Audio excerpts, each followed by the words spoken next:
আসসালামু আলাইকুম রহমতুল্লাহ। জীবন নিয়ে কমপ্লেন করা, জীবন নিয়ে অভিযোগ করা, আপসেট হওয়া, এগুলি বাদ দিয়ে দিতে হবে।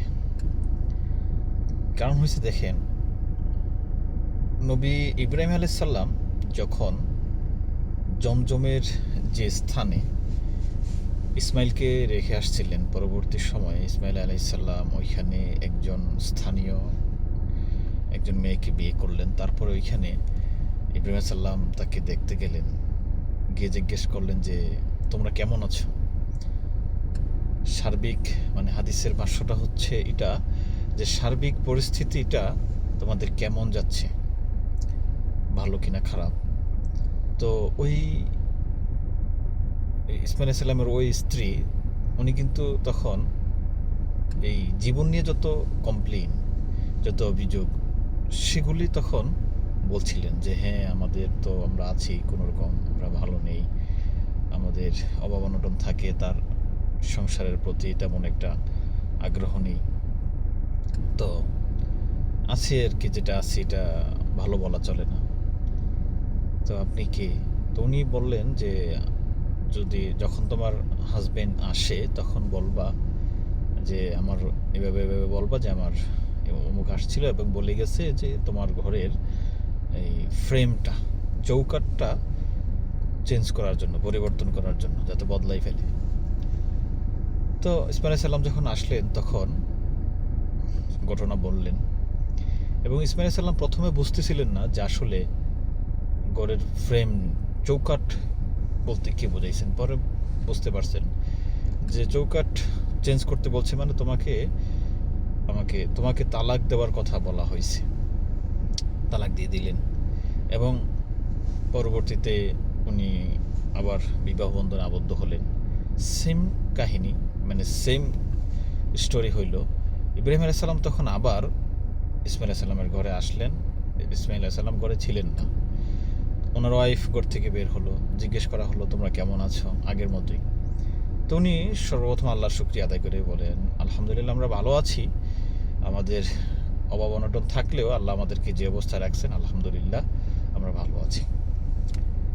তো আরও কথা হয়েছে এই ব্যাপারে। তখন ইব্রাহিম আলাইহিস সালাম বললেন যে যদি এই ইসমাইল আসে, তোমার হাজবেন্ড যখন আসে, তাহলে বলবা ঘরের ফ্রেমটাকে, চৌকাঠটাকে খুব যত্ন করে যাতে রাখে।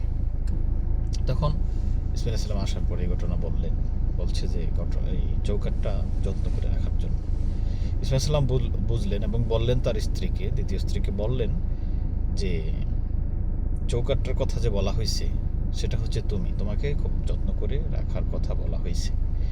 এখন দেখেন, একই পরিবেশে থেকে দুইজন মহিলা, তার দুই রকমের ফিল, অনুভূতি।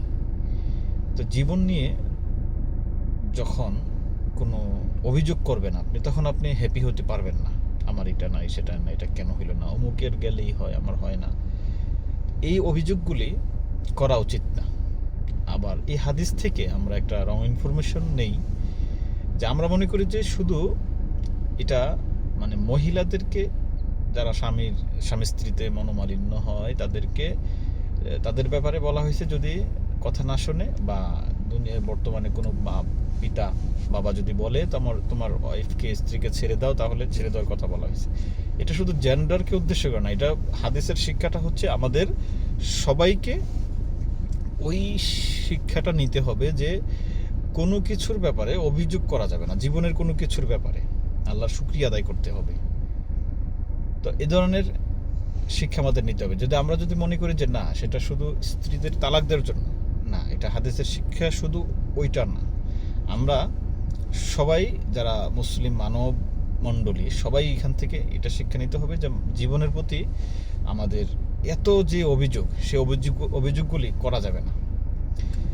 তো এখানে হাদিসের যেই বুখারী শরীফের যে হাদিসটা আসছে, এখানে 3 পৃষ্ঠা, একদম ধারাবাহিকতার সাথে সেখানে আলোচনা করা হয়েছে। আমি যেটা বলছি সেটা হচ্ছে হাদিসের সামারি, এভাবে না, কিন্তু এটা আমি আমার মতো করে বললাম, এটা হাদিসের আলোকে।